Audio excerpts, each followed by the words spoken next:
చెత్తలో దొరికిన 36 తులాల బంగారం. పారిశుద్ధ కార్మికురాలు ఏం చేసిందంటే, చెన్నైలోని టీనగర్ ప్రాంతంలో పద్మ అనే మహిళ పారిశుద్ధ కార్మికురాలుగా విధులు నిర్వహిస్తూ ఉండేది.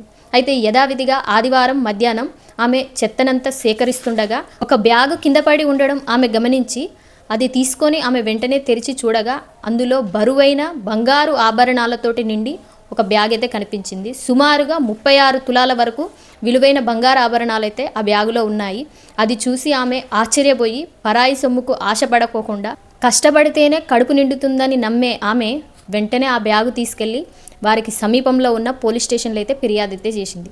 నగలను స్వాధీనం చేసుకున్న పోలీస్ వాళ్ళు దర్యాప్తు అయితే ప్రారంభించారు. అయితే అదే సమయంలో నంగనల్లూరుకు చెందిన రమేష్ అనే వ్యక్తి తన బ్యాగును పోగొట్టుకున్నట్టుగా ఫిర్యాదు అయితే చేశాడు. అయితే తను బ్యాంకులోని వేలంలో వేసిన బంగారాలను కొనుక్కొని అమ్ముతూ ఉండేవాడు. అదే సమయంలో ఆయన ఆదివారం వేలంలో దక్కించుకున్న ఆ బ్యాగు టీనగర్ వద్ద ప్రమాదవశాత్తు జారిపడడం పోలీస్ వాళ్ళు గుర్తించి ఆ రమేష్కి అయితే ఆ బ్యాగునైతే అప్పగించి పద్మ నిజాయితీకి అధికారులు ప్రశంసించుకుంటూ తన జీవితకాల సంపాదన కంటే ఎక్కువ విలువైన సొత్తు దొరికినా కూడా పైసా ఆశించకుండా తిరిగి ఇచ్చిన పద్మను బాధితుడు రమేష్, ఉన్నతాధికారులు అందరూ కూడా తనను ప్రశంసించుకుంటూ ఉన్నారు.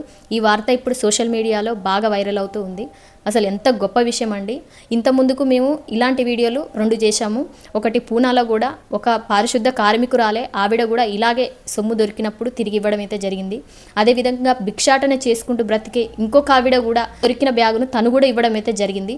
అలాగే ఈ రోజు నాడు ఈవిడ కూడా ఏవైనా బంగారు ఆభరణాల బ్యాగు చూసినప్పుడు ఇది నా జీవితానికి ఉపయోగపడతాయి అని ఆలోచించుకోకుండా వెనకాడకోకుండా పరాయి సొమ్ము నాకు ₹1 కూడా వద్దు, నేను కష్టపడ్డ సొమ్మే నాకు కావాలి అన్న ఆలోచనతోటి ఆ మానవత్వ దృక్పథంతో ఆమె తిరిగిచ్చిన విధానానికి ఆమె నిజాయితీకి మనందరం కూడా ప్రశంసించాలి. ఈ వీడియో మీద మీ ఒపీనియన్ ఏంటిదో తప్పకుండా కామెంట్ అయితే చేసి లైక్ అయితే చేసి షేర్ అయితే చేయండి.